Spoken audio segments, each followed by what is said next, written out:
common question I like to ask people when I'm getting to know them, they're new to my teams.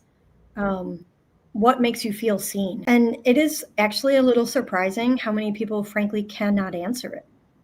A lot of people don't want to be seen.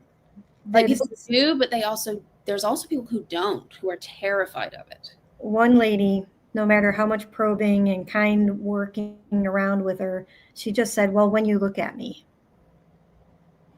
And that she would not go any deeper. Would not. Many of the others, like they started here, or what do you mean by that? And had a little, kind of a two-step of how much do I trust before I open up, which is fair. She was not going, she was like, you just have to look at me and then you can see me. She would not go any deeper. It was very interesting to see in many years of asking that question. She's the only one that's really like just stuck at it.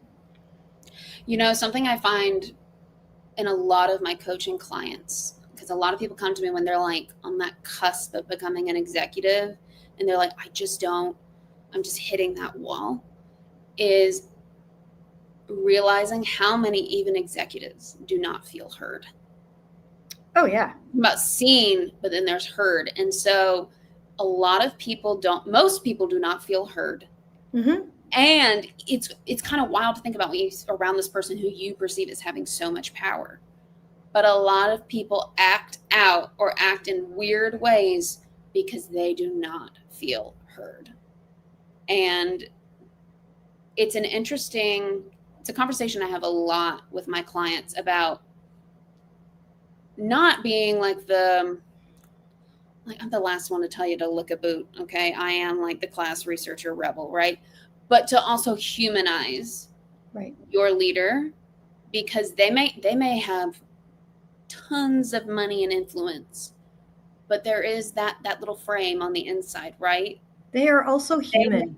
Projecting that they're not getting this need met.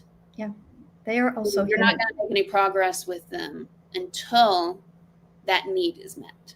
Yep. It is very interesting.